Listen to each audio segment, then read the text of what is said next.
we're back. Module 9, Lesson 3. We're talking about long-term planning for your business and your financials. So let's talk about planning ahead, Dr. Brice. Why is it important to plan for your practice 5 or 10 years in the future? Yeah, I think with any plan, it gives you a roadmap to where you want to go, right? And maybe you hit it, maybe you don't, but at least you have some direction. And I think that's what we're trying to accomplish here. So we've talked about goals. We are keen on actually writing goals down because it holds you accountable and you have something to aim towards.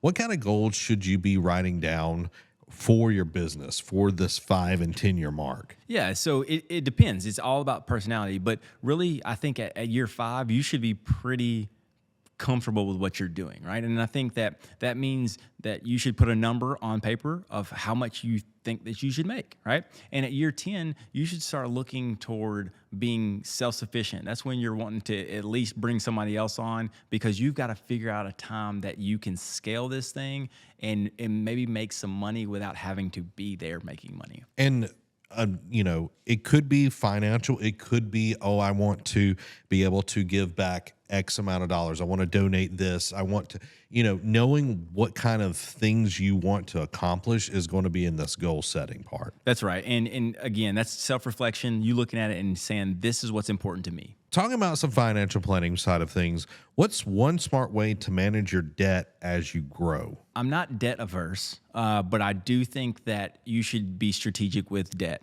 And what I love is you can set up the bank term in whatever way you want to do it, right?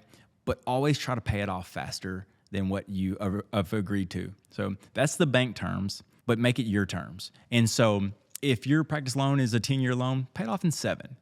Get that debt margin down as much as you can, as quickly as you can. I know some people, the Dave Ramsey's like, no debt, you can go that way. I feel like that is a lot harder, especially with this kind of thing. Understanding it's like, if you're going the debt route, it's like, how much debt are you comfortable with? And that's really the gauge that you need to be living with. That's going to be different for each person, right?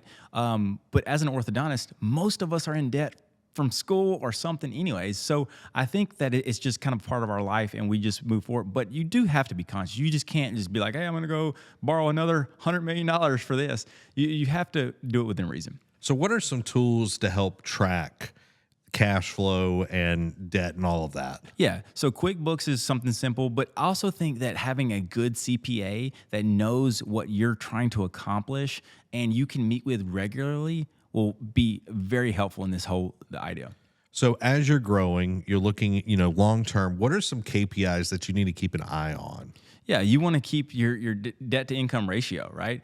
Just because you're making more money, if you go buy a couple Ferraris, then it might get weird, right? So you want to make sure that your cost of living is always under how much you're making, right? You want to live kind of beneath your means, I guess. I think that that's just a good principle.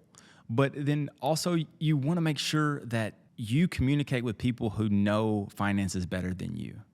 And they can give you advice. They can kind of get you to your goal, whether it's a 5-year goal, 10-year goal, 30-year goal. I love that, because once you understand that you're living beneath your means, that means you can put more money back. So long term, you're not running out of money. So let's jump into that. Let's talk about exit planning.